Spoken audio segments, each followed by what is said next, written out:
실반 학생들은 네 여러분 저번 주에 수업을 한번 제가 했어야 되는데 추가적으로 한번 수업을 하지 못해 가지고 따로 한 이렇게 10분 내외로 영상을 하나 좀 더 찍게 됐습니다. 그래서 이제 우리 반 이제 7반 친구들은 이 영상 본 다음에 이제 다른 수업 영상까지 보시면 되고, 조금 네 분량이 어 한 5분 정도 이제 원래 수업보다 좀 늘어날 수 있는데, 그거는 여러분이 좀 양해해 주시기를 바라겠습니다. 그래서 저번 시간에 이제 우리가 배웠던 내용이 이제 교과서 대단원 6단원이었죠. 사회정의와 불평등의 이제 여러 가지 불평등을 해결하기 위한 다양한 방안, 그중에서 소단원 3단원 정의로운 사회를 위한 다양한 제도와 실천 방안을 공부를 하면서, 저번 시간에 자, 사회불평등을 해결하기 위해 우리가 사회복지제도로서 사회보험이라는 게 있다라는 얘기까지 했습니다. 그래서 사회보험의 여러 가지 개념과 종류와 특징에 대해 알아봤는데, 자, 오늘 이번 시간부터는 자, 두 번째 사회복지제도의 종류인 공공부조에 대해서 알아보도록 하겠습니다. 자, 이 공공부조는 뭐냐? 국가와 지방자치단체의 책임하에 생활을 유지할 능력이 없거나 생활이 어려운 국민의 최저생활 보장 및 자립을 지원하는 제도이다 라고 보시면 되겠습니다. 쉽게 얘기해서 나라에서 어려운 사람들을 공짜로 도와주는 거예요. 이제 뭐 장애가 있다든가 아니면은 부모님이 계시지 않는다든가 하는 이런 여러 가지 이유로 경제적인 생활을 할 수 있는 능력이 없는, 자, 그런 네, 여러 가지 생활이 어려운 국민들을 공짜로 도와주는 제도가 바로 공공부조이다라고 보시면 되겠습니다.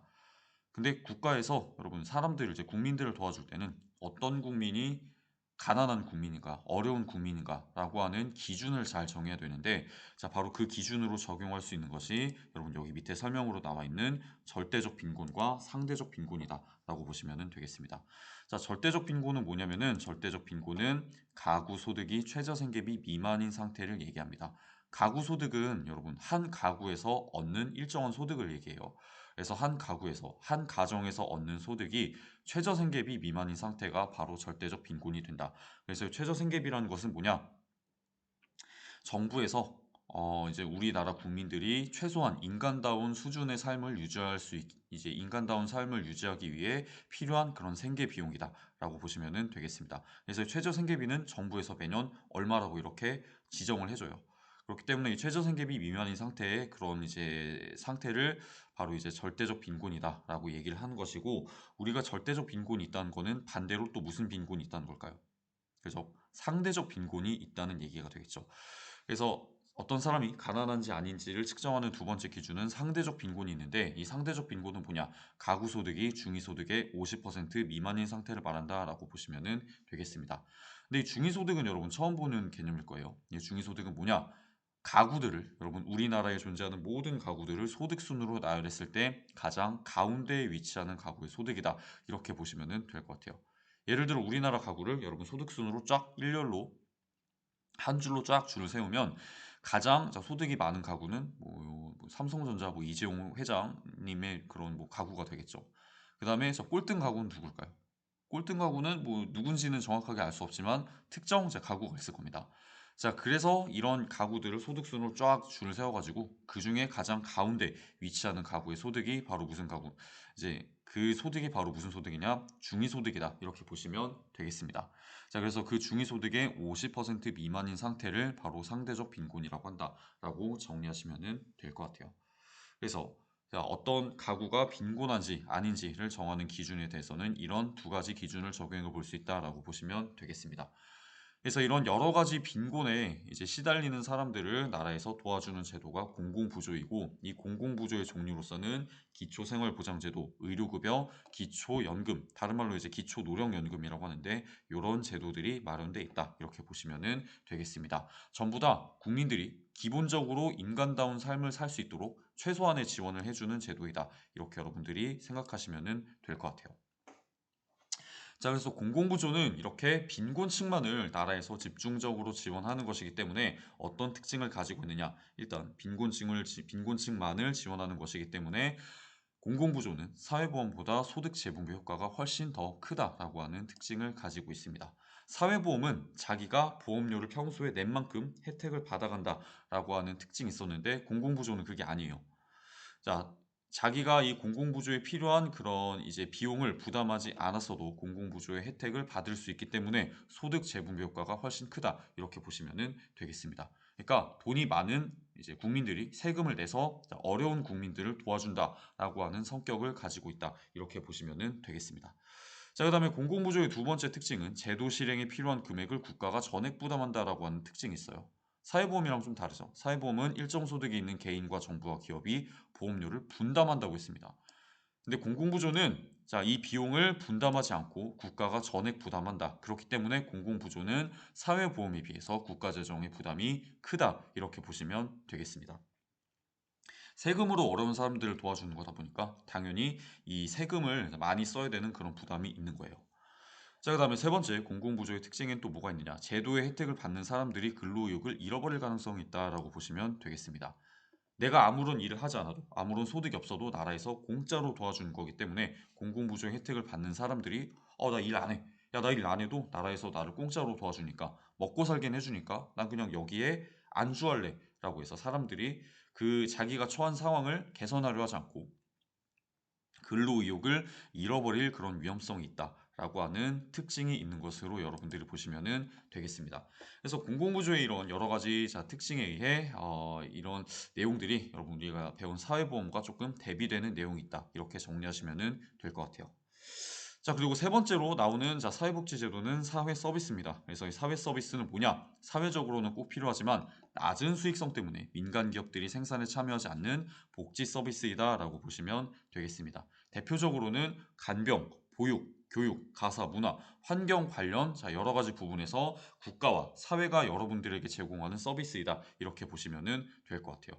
그래서 우리 이제 길거리에 보면은 길거리가 지저분해져 있으면은 환경 미화원 분들이 청소를 하고 아니면은 시청이나 구청 같은 데 가보면은 공짜로 문화센터 같은 거를 열어서 사람들에게 여러 가지 문화적인 혜택을 받을 수 있도록 하고 있죠. 자, 그래서 그런 것들이 다 무엇에 해당하냐? 국가가 이제 국민들에게 이제 공짜로 제공하는 그런 사회 서비스이다 이렇게 보시면은 될 것 같아요.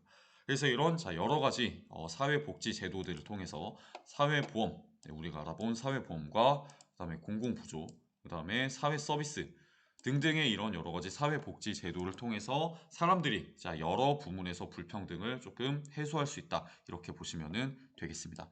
생활상의 불평등이 이렇게 사회복지 제도를 통해서 이제 사회 불평등이 좀 이제 해소될 수 있는 여지가 있다라고 알아놓으시면 될 것 같고, 자, 그 다음에 보시면은 공간 불평등에 따르는 이제 문제점을 어떻게 해결하는지에 대한 얘기가 나와 있는데, 자, 공간 불평등에 따른 문제점을 해결하려면 일단 주요 공공기관을 지방으로 이전하는 방법을 생각해 볼 수 있습니다. 자, 그래서 이렇게 이제 주요 공공기관을 지방으로 이전해서 육성하는 도시를 뭐라고 하느냐? 혁신도시라고 해요. 그래서 혁신도시는 이렇게 설명이 되어 있죠. 자, 공공기관, 학교, 연구기관, 그리고 산업체, 산업체는 기업을 얘기합니다. 그래서 이렇게 공공기관, 학교, 연구기관, 기업의 협력을 통해서 조성하고 발전시키는 도시가 바로 혁신도시다라고 보시면 될 것 같아요. 우리 보시면은 정부의 주요 공공기관들이 지방으로 이전되면 어떤 효과가 있을까요? 공공기관에서 일하고 있는 사람들이 지방으로 여러분 내려가겠죠. 이사를 가거나 수도권에서 지방으로 출퇴근하는 일이 발생합니다. 그러면은 지방에 새로운 인구가 유입이 되는 거예요. 그래서 그 새로운 인구를 겨냥한 여러 가지 뭐 음식점이라든가 아니면 뭐 카페 같은 이런 서비스업이 지방에도 발달하게 되고 그 결과 지방의 인구가 늘어나고 지방의 경제적인 그런 규모가 커지게 된다. 그래서 지방 도시를 이렇게 혁신 도시라는 방법으로 육성할 수 있다라고 보시면 되겠습니다. 그래서 그와 관련된 내용이 여기 아래에 나와 있는데 정부는 국토의 균형 발전을 위해서 전국에 이미 10개 혁신 도시를 조성해서 총 153개의 공공기관을 지방으로 이전했다라고 보시면 되겠습니다. 그래서 이 공공기관이 이렇게 10개 이렇게 혁신도시로 전국 곳곳에 내려가 있는데 이게 2019년 기준이긴 하지만 2022년에도 동일하게 153개의 공공기관이 10개 혁신도시에 나눠서 이제 나눠서 내려가 있다. 이렇게 여러분들이 보시면 될 것 같아요. 자, 그래서 이런 방법으로 이제 지방의 도시들을 육성을 할 수 있고 아니면은 수도권에 있는 기업의 지방 이전을 유도하는 방법을 통해서 지방 도시의 성장을 도울 수 있다라고 보시면 되겠습니다. 그래서 우리가 사람들이 수도권에 몰려 사는 가장 큰 이유가 여러분 일자리 때문이죠. 그래서 그 일자리를 수도권에 있는 이제 기업의 지방 이전을 유도해서 분산을 시키는 거예요. 수도권에서 지방으로. 그래서 이제 기업이 지방으로 내려가서 지방에 회사를 짓고 공장을 짓고 하면 어때요? 회사에서 여러분 일하고 있던, 공장에서 일하고 있던 사람들이 지방으로 자연스럽게 내려가는 효과가 발생하겠죠. 그래서 이렇게 민간 기업이 자, 계획적이고 주도적으로 지방에 내려가서 자족적인 도시를 개발하고 운영하는 자, 그런 도시를 뭐라고 하느냐? 기업 도시라고 한다. 이렇게 보시면 되겠습니다. 그래서 혁신 도시나 기업 도시 같은 방법을 사용해서 자, 지방 도시의 성장을 도울 수 있는 균형 개발을 정책을 이제 정부에서는 펴야 되고 또 지금 열심히 펴고 있다. 이렇게 보시면 되겠습니다. 자, 그다음에 또 보시면은 지역의 자연환경과 인문환경을 고려한 발전 전략을 세워서 지역 경쟁력을 높여야 된다라고 하는 얘기가 나와 있는데 자, 이건 뭐냐? 각 지방자치단체, 그러니까 각 지방에서도 여러분 정부가 자기네 지방에 어떤 것을 해주기만을 바라면은 안 된다는 겁니다.